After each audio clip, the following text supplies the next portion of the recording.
Welcome to another Mish-Mashing Battle Lounge with 2MK Team. Today we once again have Rillian on the mic, that would be me.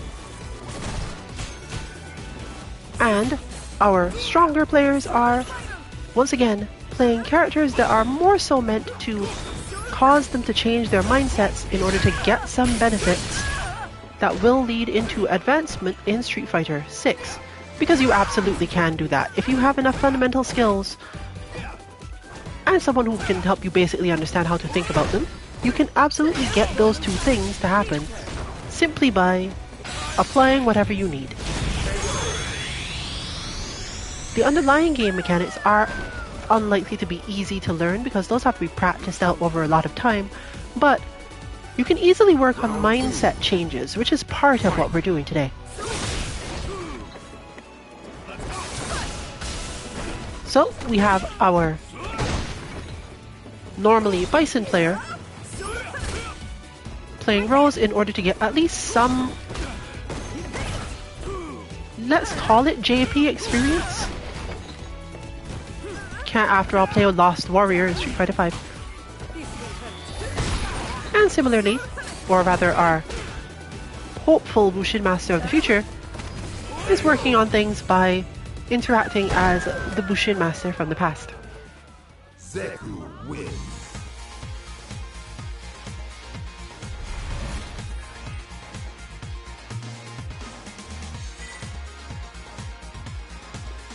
Learning a new game usually has a lot to do with labbing out specific things so that you have the tools to play the way you normally like to play. And this is something that if you don't know a lot about fighting games, or don't know what types of characters you like, can actually be difficult enough to hold you back a bit.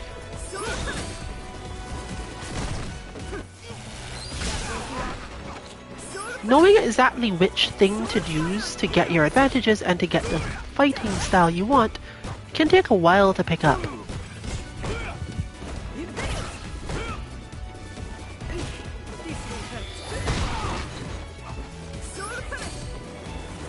But you can absolutely use it to figure out whether or not you have not got the fundamentals ready. If you're just playing the way you normally play, relying too much on your muscle memory or some other skill you're really strong at, you might not be able to make the change in time to deal with the one you've got.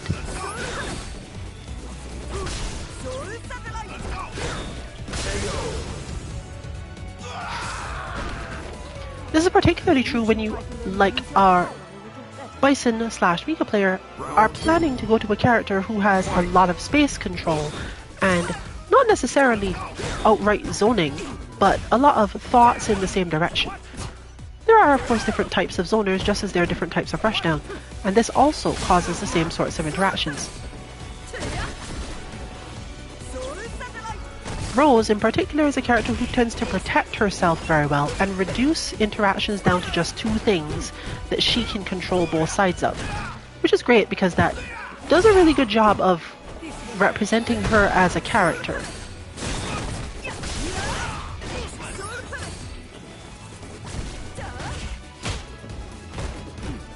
Summoning the correct Soul Punish Orb, for example, can give her massive amounts of defense and allow her to advance at basically her own pace in nearly any situation. Rose wins. In fact, this is good because this is one of the things that Omni Rabbit does need to work on slightly at least. There are a lot of characters and a lot of players, particularly in our region of the world, who specialize in reducing your options as their opponent to the absolute minimum that they can get it down to, so that they can react. It doesn't usually help them in terms of offense, and it can mess them up when against particular types of opposing player, but it's still an absolute problem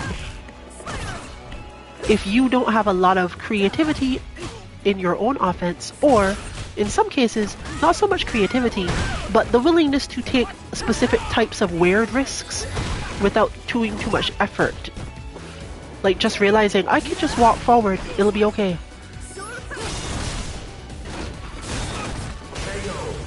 But Rose is so good at controlling that space that it's good to fight against her to practice this. If you find a really strong Rose player in this game, you are supposed to feel as if she has control of nearly the entire match at any time.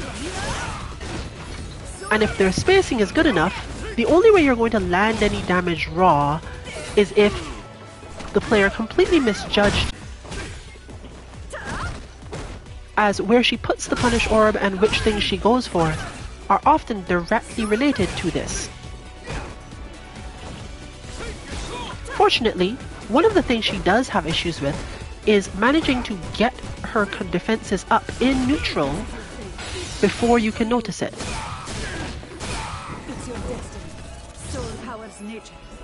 In short, you have to be just as good at reading the future as Rose is in order to do much.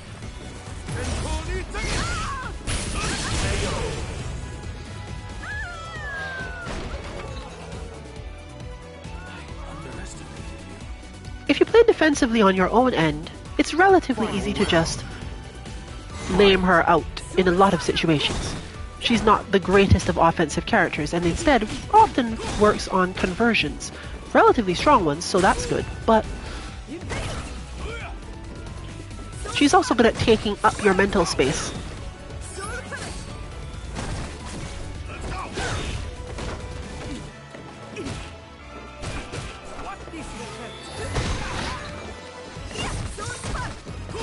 But since without her V-trigger active, she doesn't tend to do explosive damage to most characters, except from very specific starters. It's a lot about making sure you've got the right spacing to get what you want and have control of your opponent's concept of how to approach. This is improved greatly by her simple ability to walk you down and her very mildly better options when you are cornered.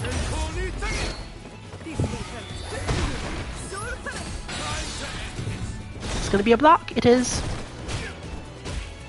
Fortunately, it's not the easiest move to punish.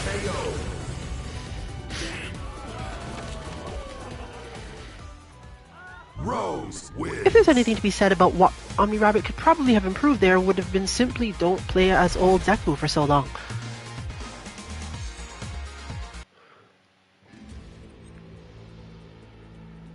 As younger Zeku has a lot more tools for dealing with this.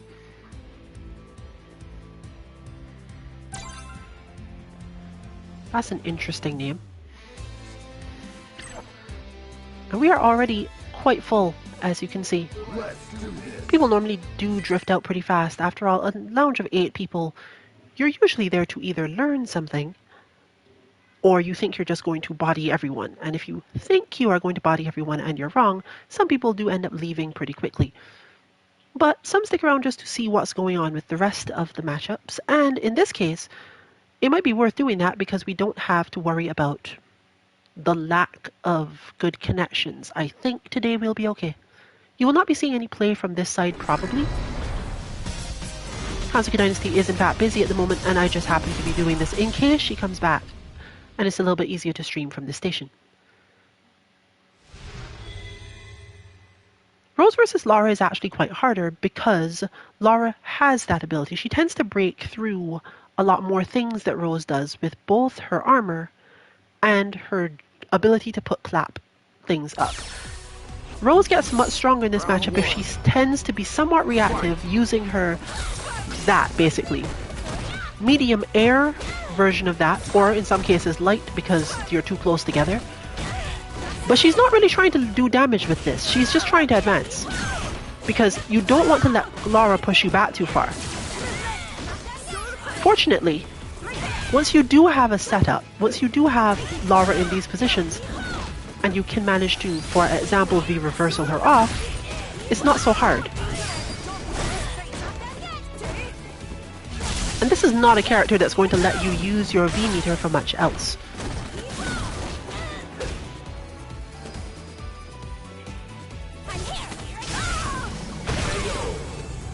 As always with Lara, you can just neutral jump to get out of a lot of situations, but Rose in particular has to walk forward first. So do be careful of that. There are some characters in this game where you can get in on Lara without dealing with her stuff. But neutral jumping becomes really important,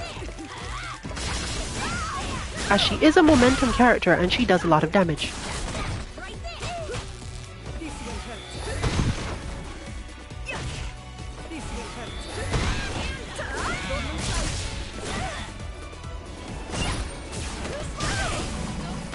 That is exactly the punish to use there. She's one of the few characters that can actually quote-unquote react to Rose starting a push-out string because of the forward-moving projectile invincible attack. One of the main other characters that can do that being Rose herself.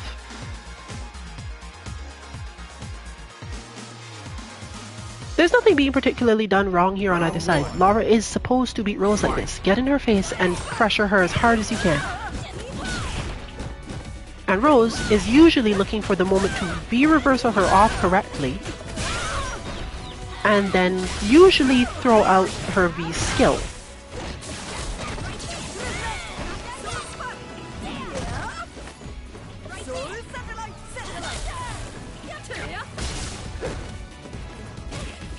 Satellite is what buys Rose most of her time in this matchup. You can use the card against Lara fairly well, but it's not necessarily super helpful.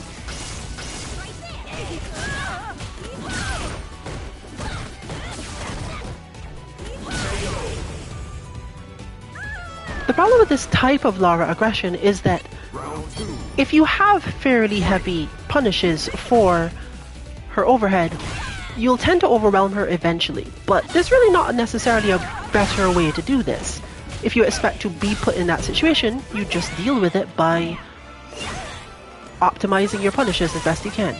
In short, don't use too much meter on things you don't need to. You need it for knocking her down.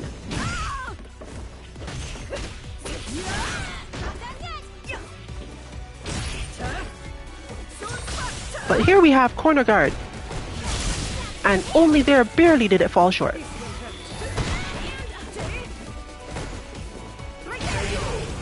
Because Rose can almost always do that, and while the opponent can obviously react to it, it doesn't tend to lead to a lot. Lara has this problem against specific character types, where her using her stand medium as her anti-air is insufficient because of the length of their stuff.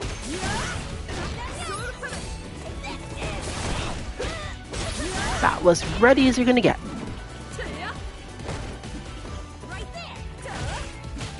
You'll notice the in-between movement though, and a lot of it.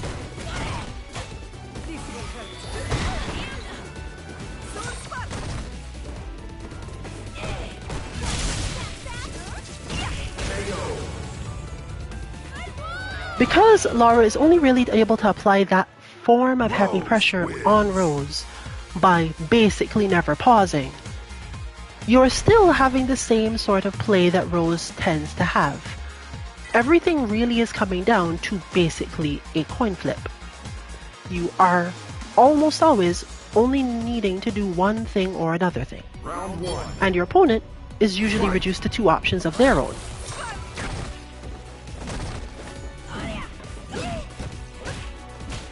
Even the dash up options that she has can make Lara's life quite difficult.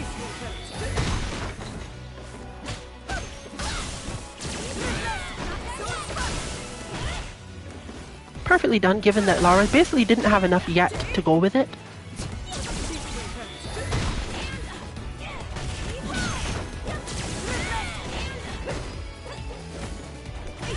And as you get better at Rose, you start to learn when your V-reversal, when you've gotten close enough to the corner in such a way that your V-reversal is going to give you an actual advantage.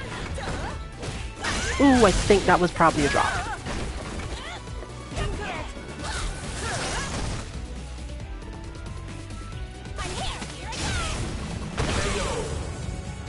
But that explosive speed is in fact still going to help.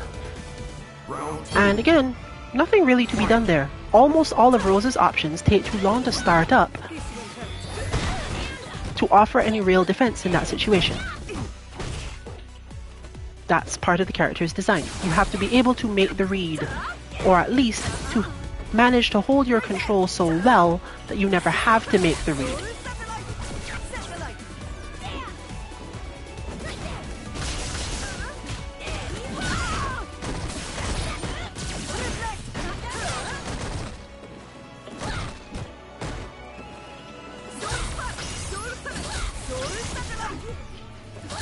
Most of the time, Rose isn't actually hoping for the satellite to hit anything. That's what it's for. It functions as an additional part for her defense. So most of the time, while she should jump, the jump's purpose is not necessarily to make that work. She just wants to make sure that if you decided you're going to counterattack, she still has options.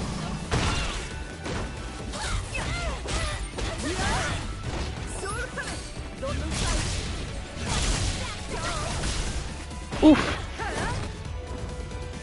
That is the sort of thing we've been talking about the whole time, for leading into things that JP-style instincts are supposed to give you. He's definitely going to be a combination stress and fake-out character. And honestly, a lot of this is basically going to come down to how good his backdash is, because if his backdash is particularly good, I expect him to be incredibly oppressive.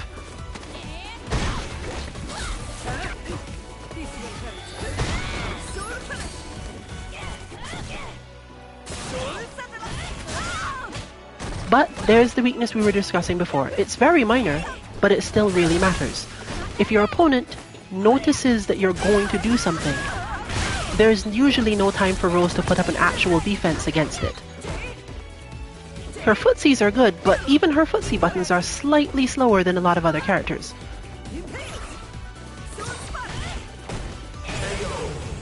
Leading to that sort of reactive, you as Rose chose to do something, and I was ready.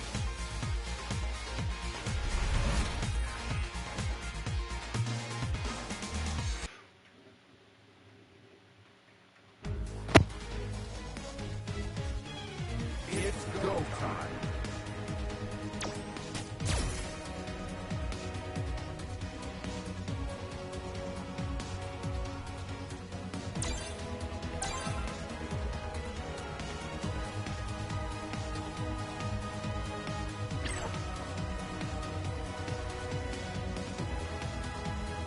Let's do this.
Round one. Fight!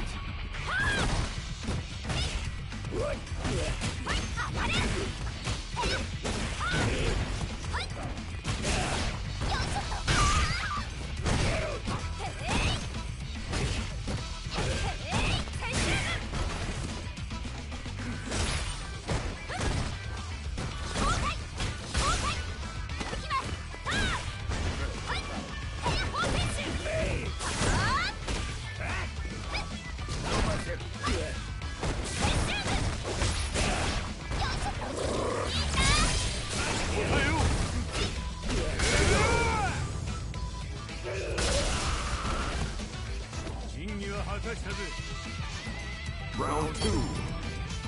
Fight!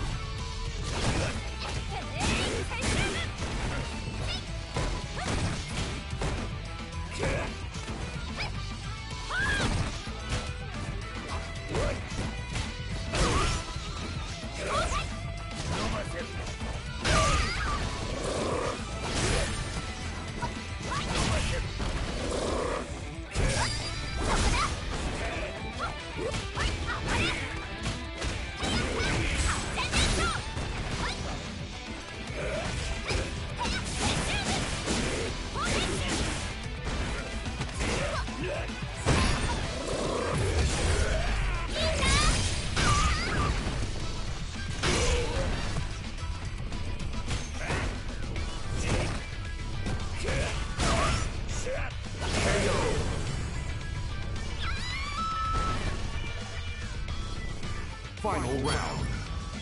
Fight!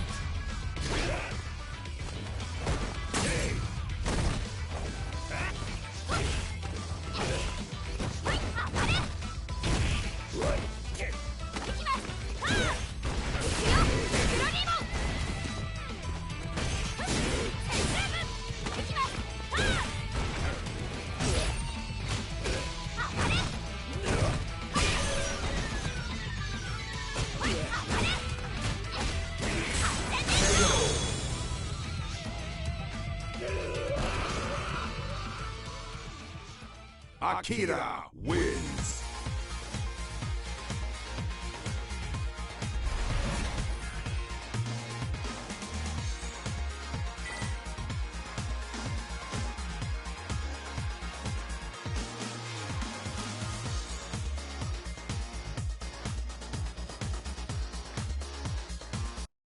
Round one. Fight!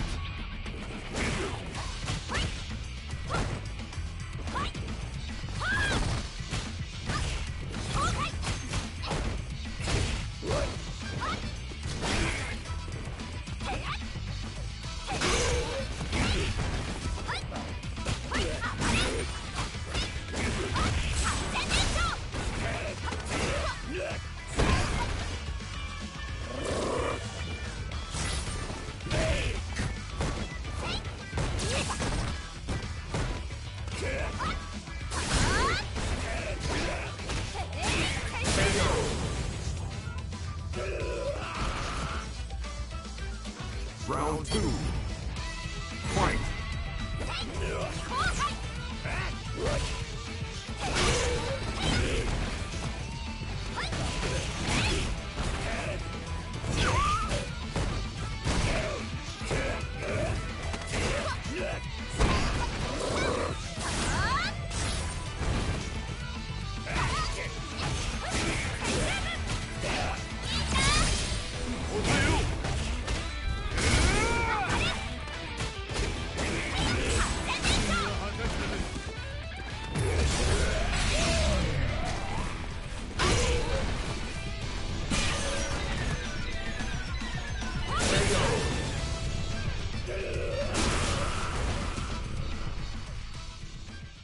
Akira wins.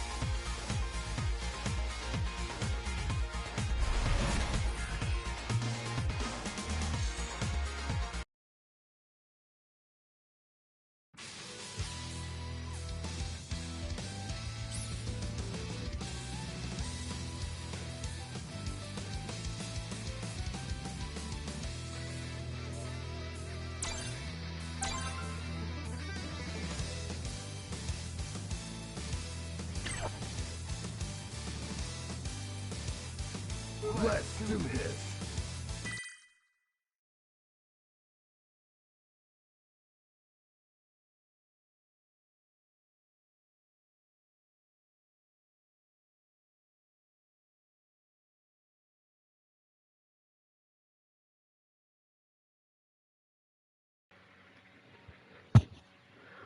Unfortunately, I don't think I could have gotten enough information from what I needed to check in time to make good commentary on how to learn or handle that matchup. Specifically, Akira is a little hard for Nikali because he has to give up so many good punishes. I think he really only gets to get knockdowns and have to go from there pressure-wise. So, I don't think that matchup is particularly good for Nakali, except that he's quite good at getting out of the way of a lot of her attacks, which helps if you are stubborn, but not necessarily if your opponent is stubborn. Round one. Fight.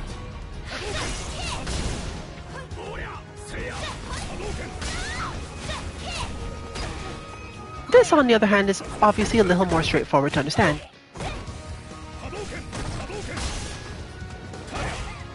And our Lucia has some basic ideas of how to defend against Ryu stuff, though I can't be sure that this isn't somewhat laggy.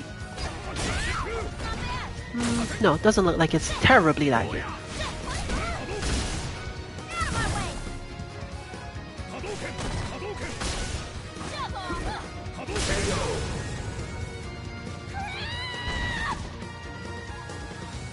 Round two.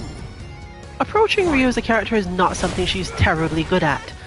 He can take a lot more risks than she can in most situations, and doesn't tend to get locked down all that well by her zoning. If he's correctly spaced, even her regular approaches will not lead to much.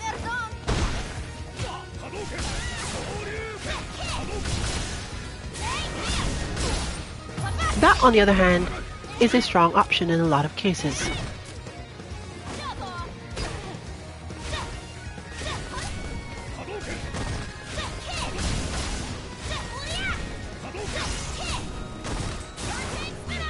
The timing required to do what you just saw is usually very difficult, but it is one of her better ways of dealing with the situation as a whole.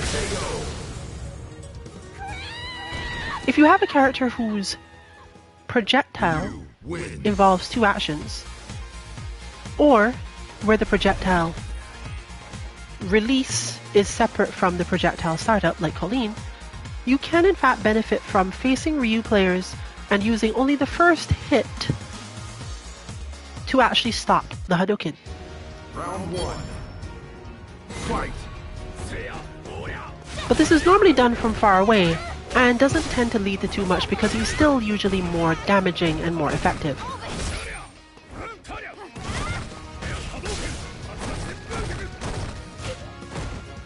However, it can at least be somewhat frustrating to have to deal with it, which means that you can at least get some extra damage, partially because Ryu doesn't convert his meter into damage quite as easily as most of the characters who can do this.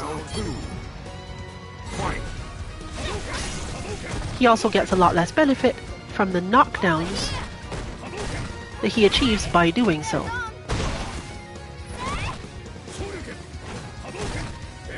The easier answer is generally to just get into range and play footsies.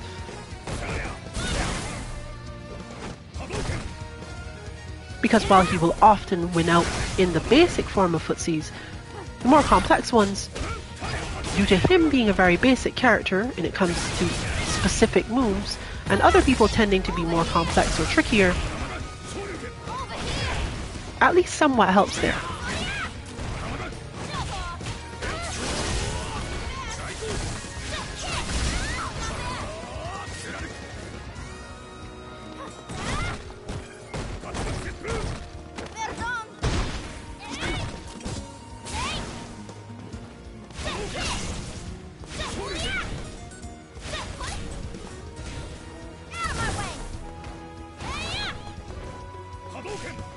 I was bordering on a taunt, but still correct.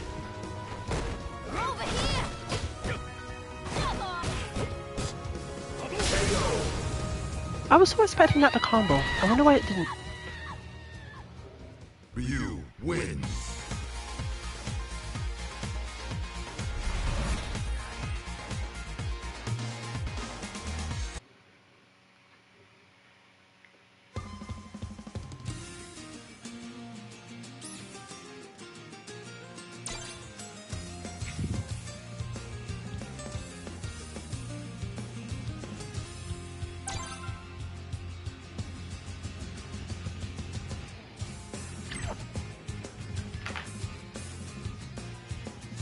I feel like it's a different Platinum Poison than the last Platinum Poison.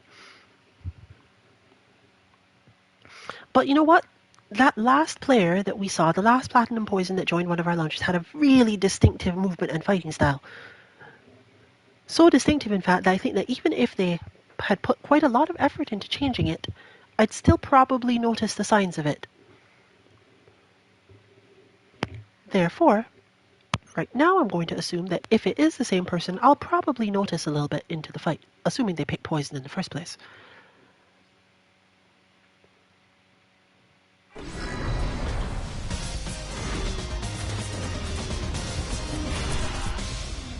Nope. And as a result of that, what exactly ends up being talked about in this matchup is going to be a little bit complicated, because normally I like to talk about things more so when I know that both players are playing either their mains or one of their meaningful secondaries, but I can't be sure of that here. At this level, in this case gold versus platinum, the first order strategies aren't always what people default to. And when that happens, the things I say may not actually end up reflecting what the match is about to begin with. However, we have seen the correct, let's call it that, choices of the skill and the trigger for Sakura's side. She can win this fight, as we've mentioned a long time ago, by basically just bullying Laura until she gets the trigger, and then never worrying again because the trigger normal attack, let's call it that, is so strong in this matchup as to be unfair. Of course, she has to get enough space to activate it. But if she did, there's really not a lot Laura can do, particularly not without meter.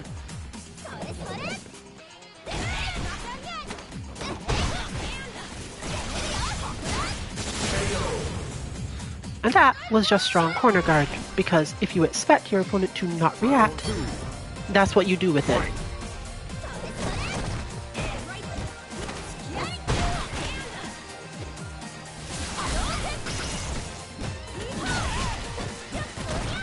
That's the sort of thing that a poison player has in their mindset, so it's probably fine.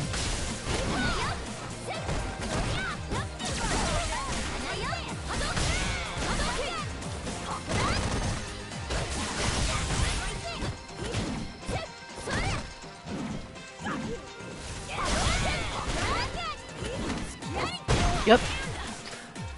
This is a person who knows the gaps.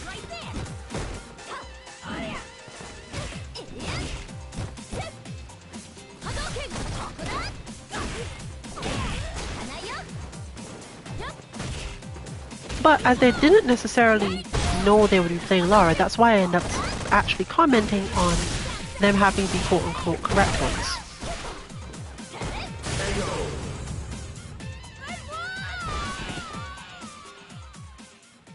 Sakura wins. So far, they haven't even needed the tactic that I ended up talking about, which is kind of the sort of thing I'm saying. If I were watching two players who were less experienced, then I might expect to need to mention it because there might be a gap in understanding or in execution, which would lead to me talking about, hey, you should do this, it might help. But as it is now, this isn't the sort of thing you use if you don't have to. And our platinum player is a little bit too prepared for most situations, even if they're not landing every combo.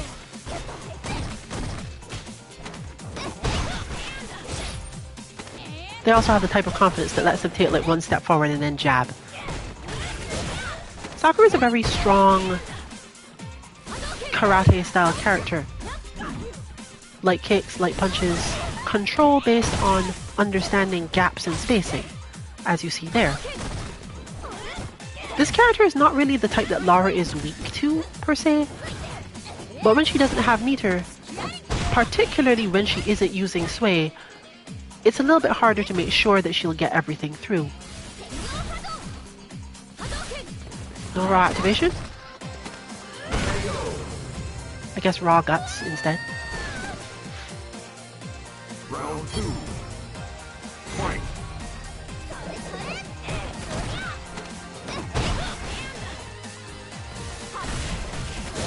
Ah, that time it failed.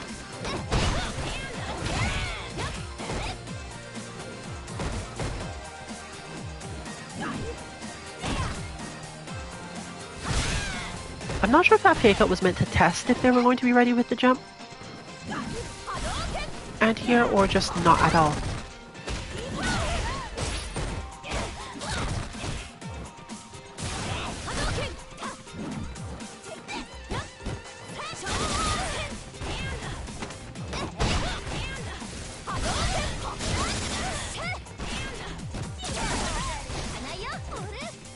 I was so sure that B reversal was actually going to get baited.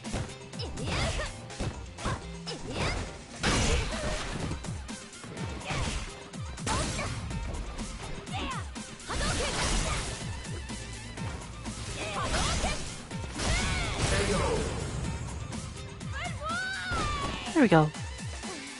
Final round. Fight. Sakura doesn't have much need to use her meter in this way in this matchup, so you can just see the players sit on it.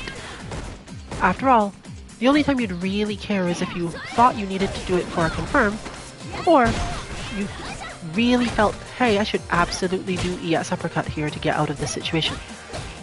But when you are this relatively confident in your ability to see the gaps, and presumably practiced enough for your execution, you don't really care as much.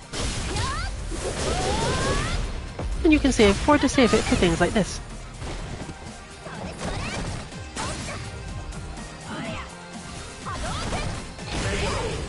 In the end, therefore, just playing extremely solidly with every single spacing option, but not necessarily trying to do anything too tricky, against a character that generally would actually get through if they were more gutsy in specific ways.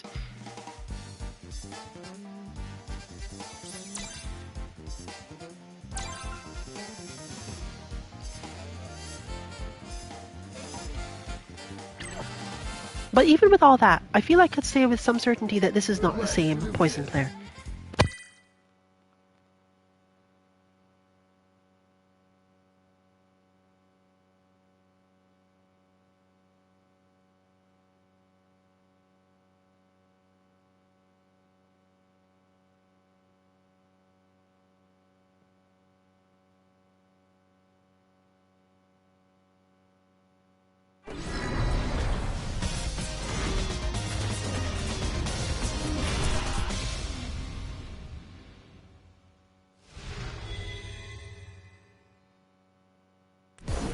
Round one.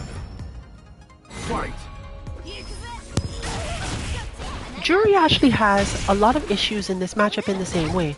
Despite having really good footsies, she is often also defeated just by spacing, but more so by Sakura's specials than by her normals.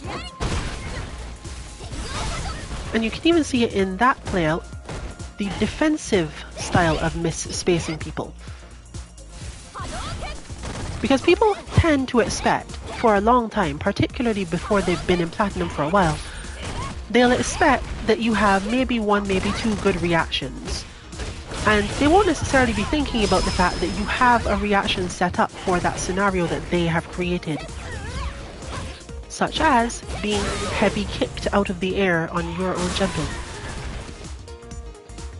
Sakura has like 7 different anti-airs, and of course it's a lot of effort and difficulty to practice them all, but once you have practiced them all, most players can't keep up with that per se.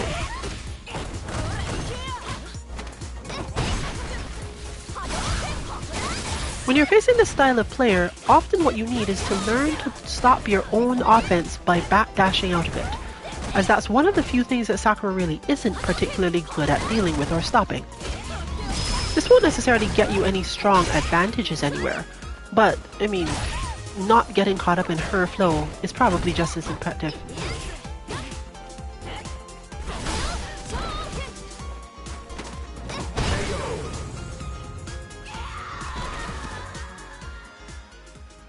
Sakura wins.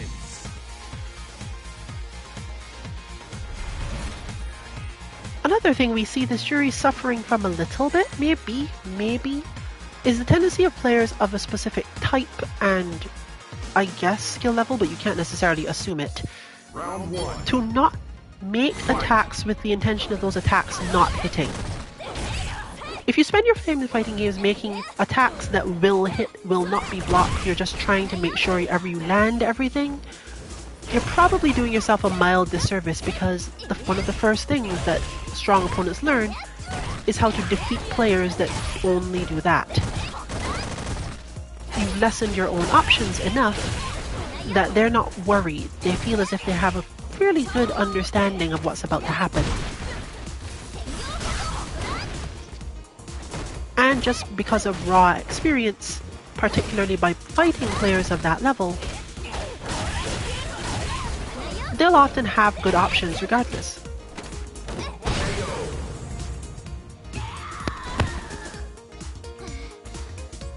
Round 2. This is another thing that often prevents players from wanting to backdash in particular situations, because backdashing will take you away from the strike zone of many of your skills anyway, so why do that? If you think you could manage to land a hit, you don't want to backdash out of the situation when you might be able to get a chance. But you're often just being manipulated by a player who knows better.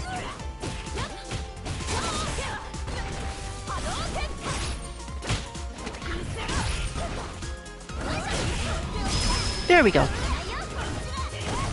In a way, that's a better explanation than I could possibly have tried to give through words. Sometimes you just need to do moves to move. You don't really think they're going to hit your opponent, but it's nice if you choose moves that will happen to hit your opponent if they choose to do anything.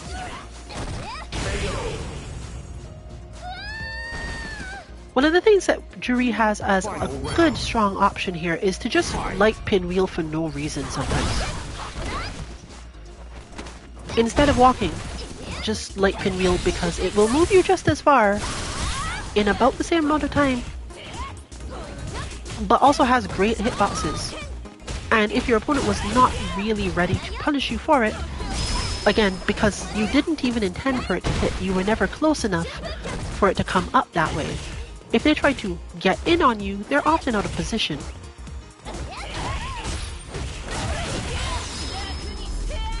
And depending on the moves that they have to use to keep you out of your position, they may not be able to do it. This carries over to Street Fighter 6 even more from what we've seen. Sometimes you just want to light pinwheel because it covers this space in front of you and recovers in ways that normally don't get you killed. Your opponent has to spend meter a lot of the time to properly punish those, and therefore, if you want to keep ahead of them in meter, especially at the beginning of matches, it's usually a good option.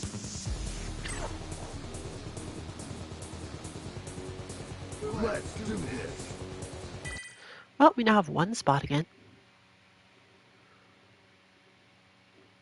I can't say for sure whether or not AmiRabbit is going to play Zeku for this or switch to Lara given the opponent's strength in spacings, because there's not a lot you are likely to get out of practicing your secondary style character in this situation. And as Zeku isn't a real secondary, just let me get my mindset correct.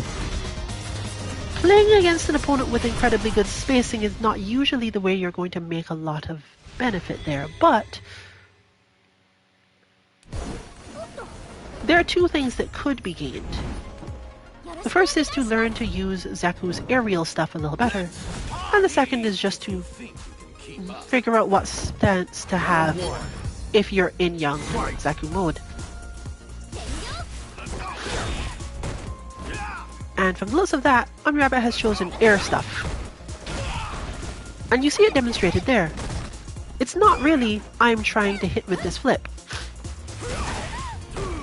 Or I'm trying to hit with that overhead, because that was certainly not intended to hit as an overhead, as you can see.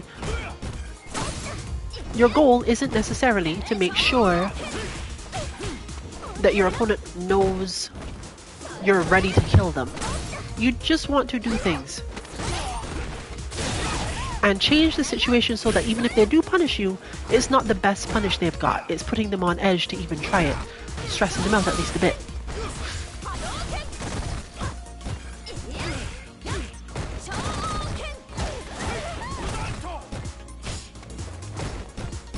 Wrong as Anto though. Even so though, that type of loss, that type of situation is Not really the problematic kind.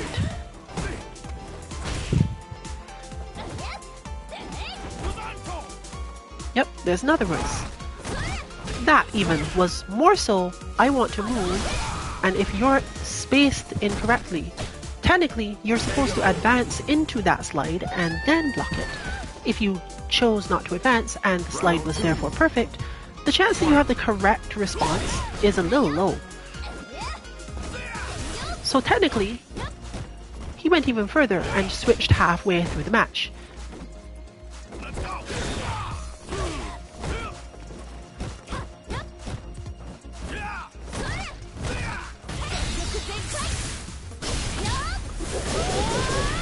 An unfortunate aspect of Sakura's sweep is that it's a little hard to get used to doing properly.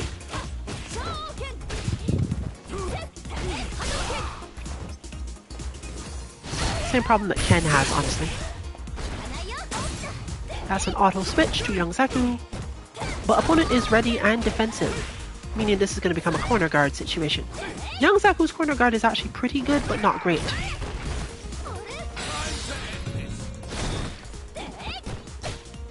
Fortunately, that is one of the hardest to punish things in this game if you don't know the exact aspects of it.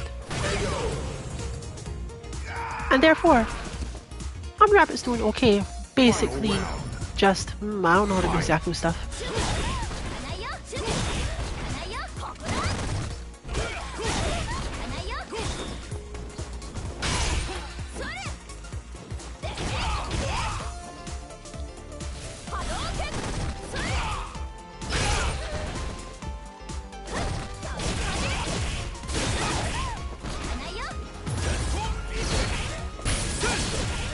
In fact, what's really happening here is a little bit harder to see if you're not used to watching for it. Omni's basically just decided to negate the opponent's specific strength. They're very good at seeing the gaps when in close range, and his strategy here, if we can say that it was intentional, is simply, well, I'm just going to mess with your spacing at ranges where you don't get to see gaps at all. I'm either very plus or blatantly not. I'm not confused, so you don't get to hit me because I thought something was going to work. Round one. Fight!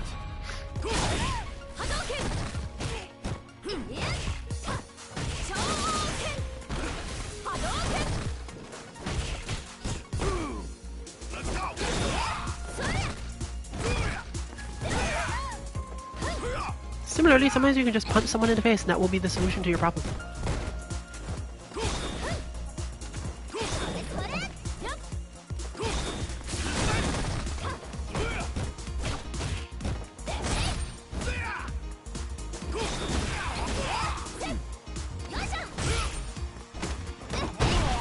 Ooh, I was so sure that Zaku was going to be the 1+ in that position.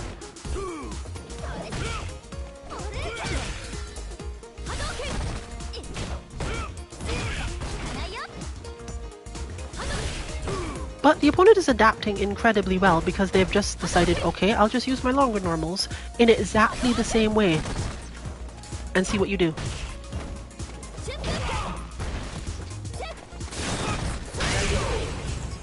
With great success. And I would normally advise some way for the next adaptation of the match to happen, but I'm not sure there really is one. The one thing you can count on is that from many of the positions where you would expect that Zaku can't do anything, he can actually do the flip.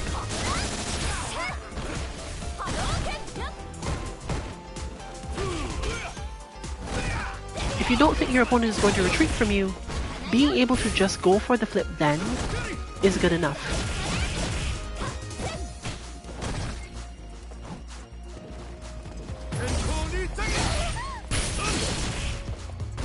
Free conversion back.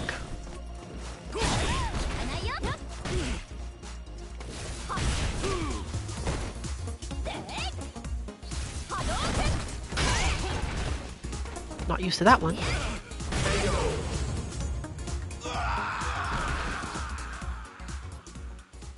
Sakura wins.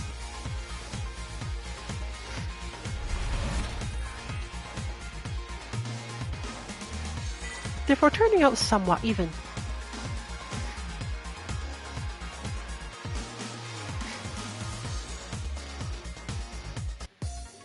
Round one. Fight. So I guess we get to see what the next layer is.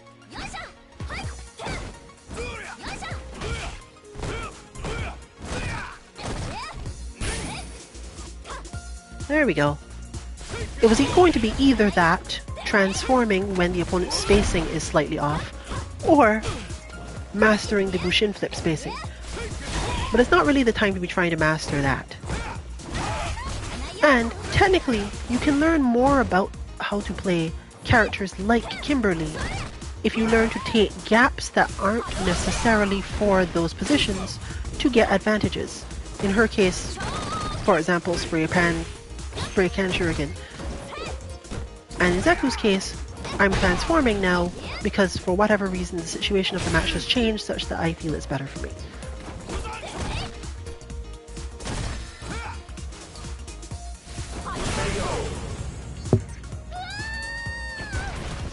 In the end though, it'll be hard to not get hit by those because you're dealing with a Lara player.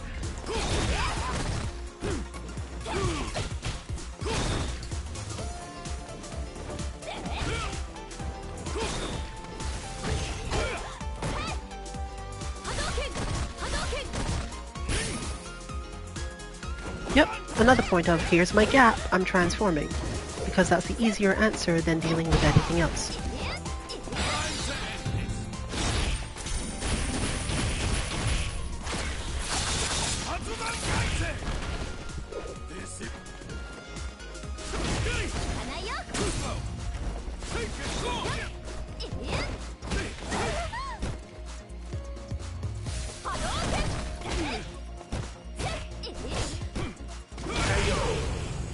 And the big boot to the head.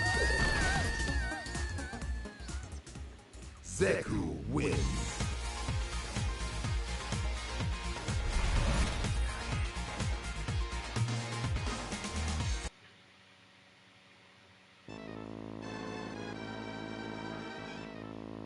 Which rotates us back around to basically where we started. And that also means I'm likely to have a lot less to say in this matchup regardless of how it goes. Not necessarily because our players aren't likely to adapt, but because their adaptations are more likely to be based on them as people rather than related to the matchup. So I feel like I wouldn't necessarily be doing justice to anything anyone wanted to gain from it. You'd have to know them pretty well already.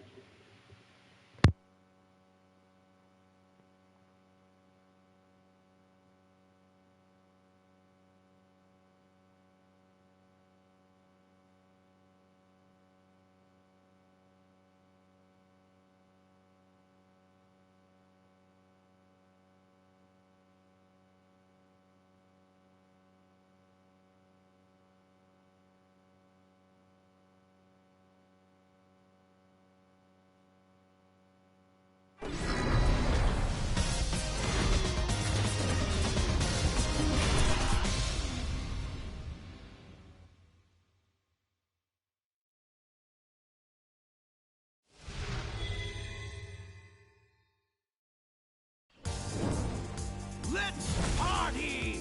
Round one. Fight!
Round two. Fight!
Final round. Fight!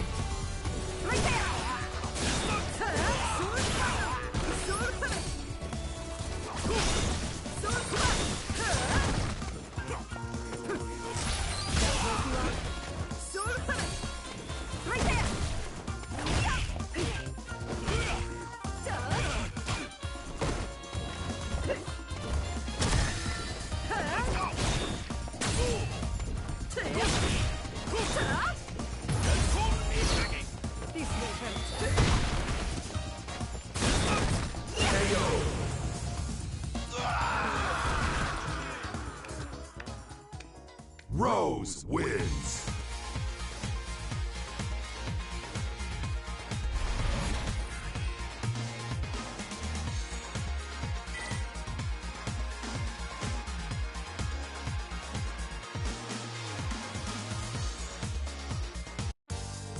Round one. Fight!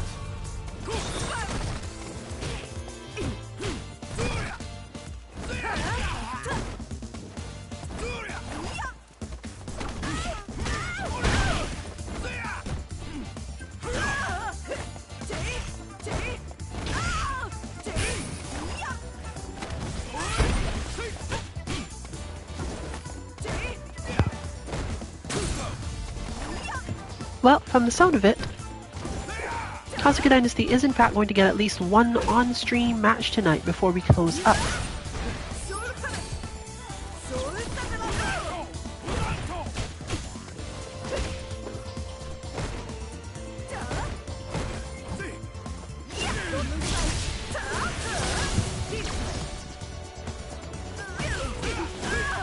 My sense of time is a little bit off because I think we started late, but if we didn't, then I'll double check on that. But as usual, we'll be attempting to get our content down to approximately 1 hour.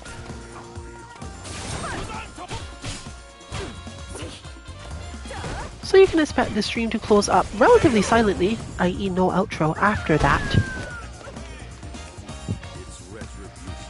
But the lounge will not necessarily be closing, and in fact might not close for some time, as the players that are now in it, as well as some others, might have some interest in improving in specific ways, and in watching others make their own attempts. So you can join in if you expect your own match. And technically, if you want to play fairly soon, you might explicitly want to join in sooner rather than later so that you rotate around by that time.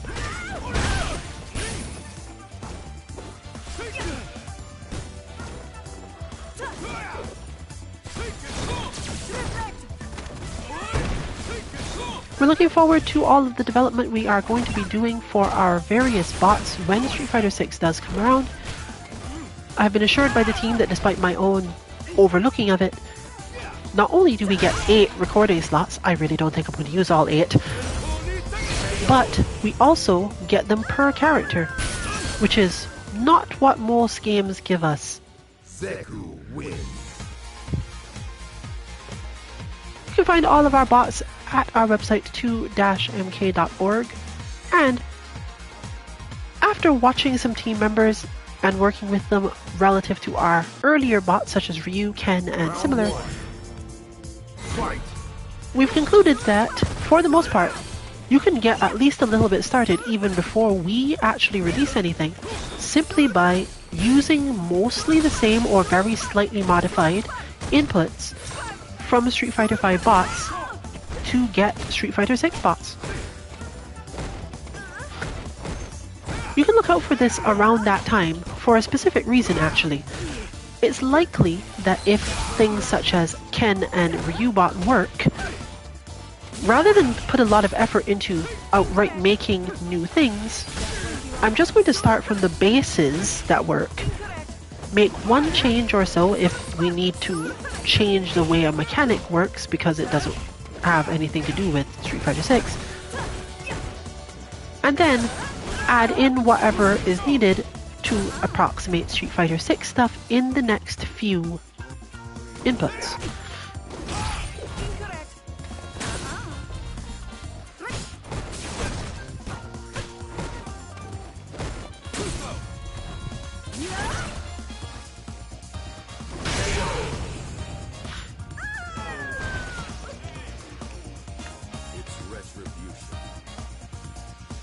Round 2. This week we may be having a bit more content than we have had prior. Probably at least one of the games we don't normally play as much.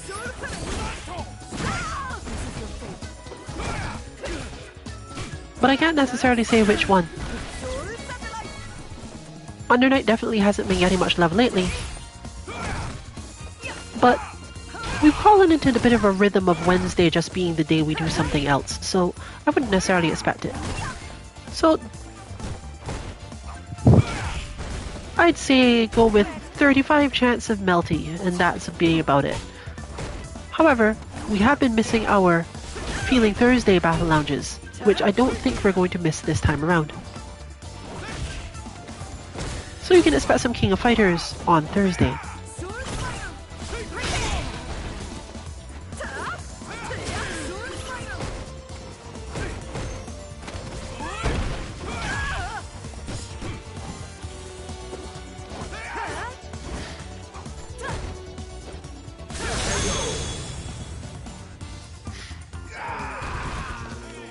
Of course, you can find bots for those games as well in the same place under whatever general moniker is used, in this case KOF bots, and I believe it's MBTL.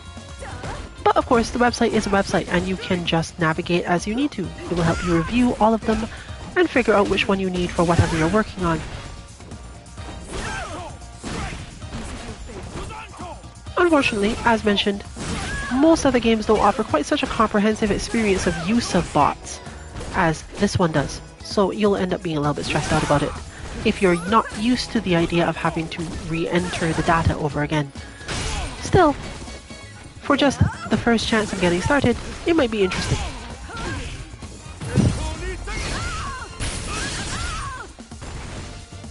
I'm always surprised that autocorrects in that specific way.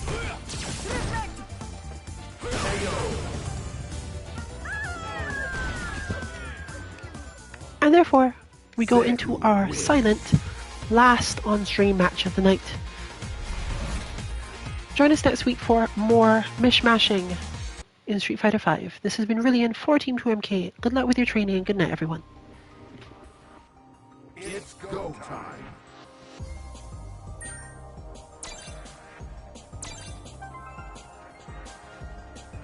Let's do this.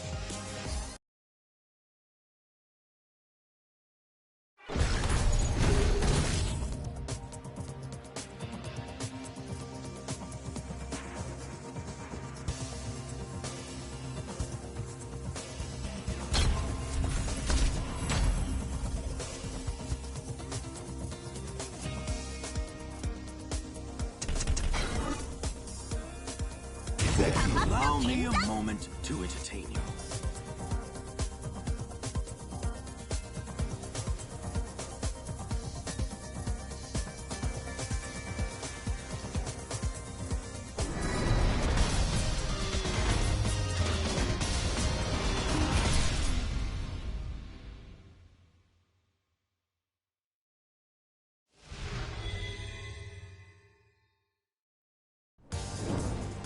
Let's party if you think you can keep up.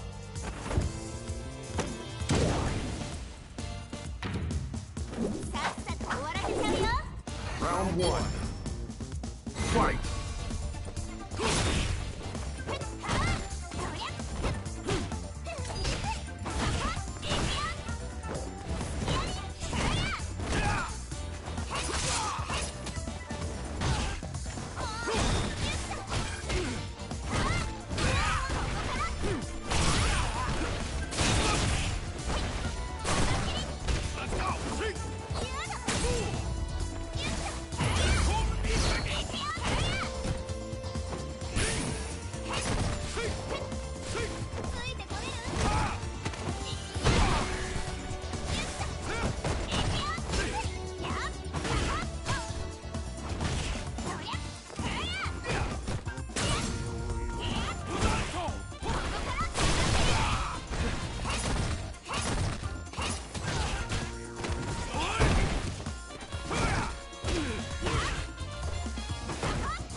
Round 2. Fight!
Final round.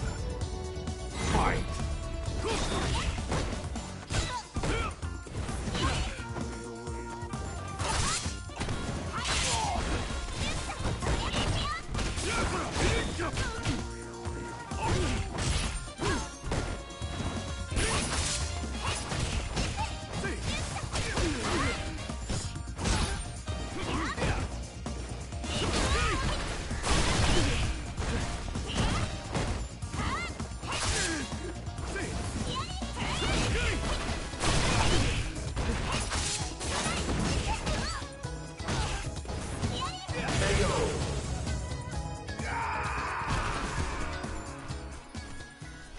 You win!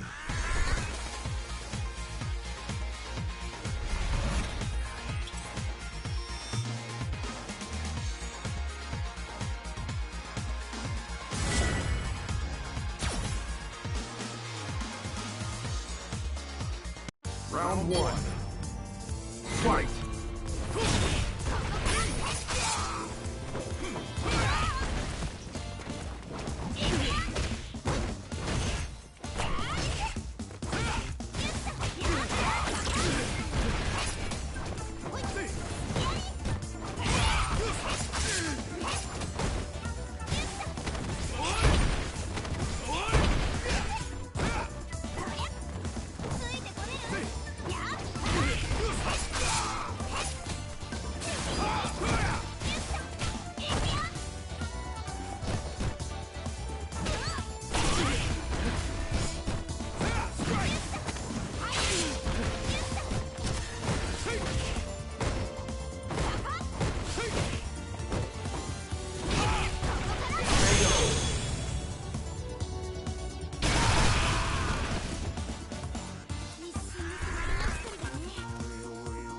Round 2.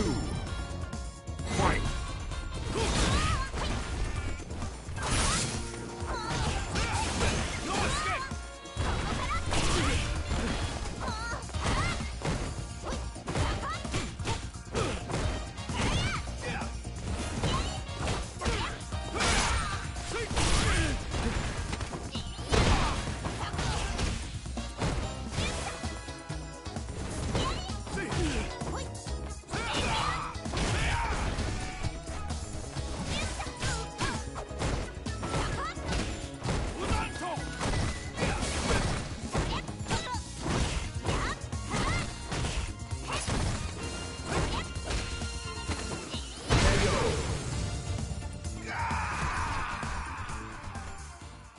You win!